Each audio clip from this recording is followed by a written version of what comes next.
Welcome to the deep dive. Today we're heading way back into ancient Egypt. Yes, a fascinating place. And we're not just listing gods, are we? We're really trying to get under the skin of how their religious beliefs shaped, well, pretty much everything. Exactly. It wasn't just part of their life. It seems like it was the operating system for their whole civilization. We've got questions from you listeners about the gods, the afterlife, a big one, the pharaoh status, those incredible monuments, even just, daily religious stuff. Hmm. So our mission today is to see just how deep those religious roots went. To see it not as separate, but as the lens they used to see and structure their entire world. Okay, let's jump in. Some of the big players first. Ra, Osiris, Isis. Right, the key figures. Ra, the sun god. Yeah, You can't really overstate his importance, the source of life itself in their view. and then Osiris and Isis. That whole dramatic story of death, resurrection, magic. Foundational myths. It really explains so much about their core beliefs, doesn't it? It wasn't just a story.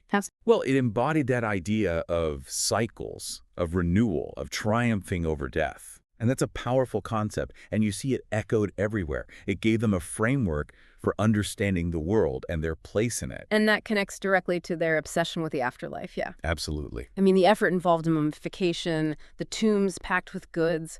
That wasn't just symbolic, was it? Not at all. Yeah.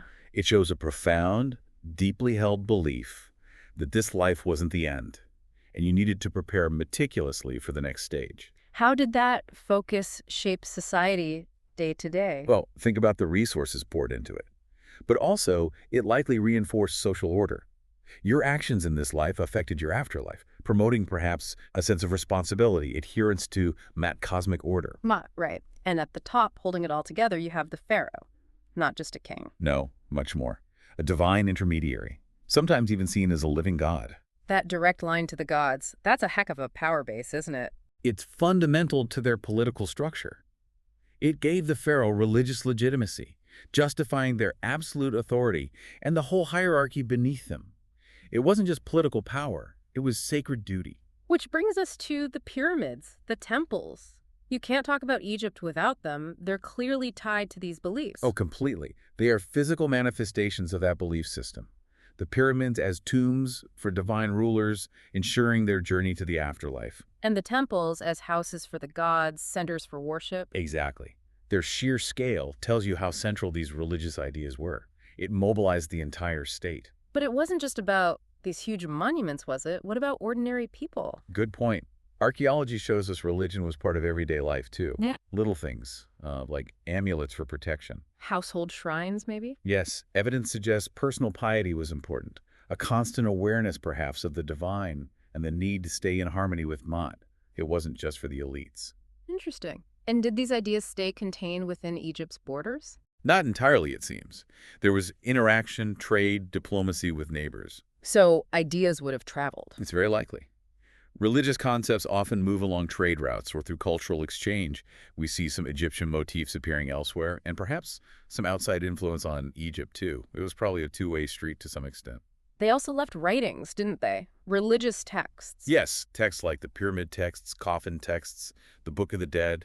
They give us incredible insights. What do they reveal about their values beyond just the mythology? They outline their cosmology, their understanding of the universe, moral codes, spells, hymns, the rituals needed to maintain order, and, crucially, to navigate the afterlife successfully. And their beliefs weren't set in stone, were they? You mentioned Ra earlier. His importance grew over time, right? That's right.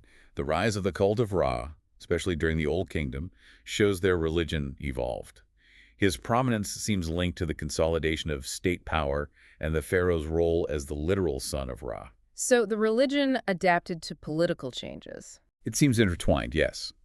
Religion bolstered the state, and perhaps the state shaped aspects of religion too. You definitely see religion everywhere in their art and literature, too. The tomb paintings, the statues. Absolutely. Gods, goddesses, myths, afterlife scenes, they are the dominant themes. It was the main way they expressed their culture and reinforced those core beliefs visually and textually. And looking at the very long arc, this religious system eventually changed quite dramatically. Yes, over millennia, Egypt saw huge shifts.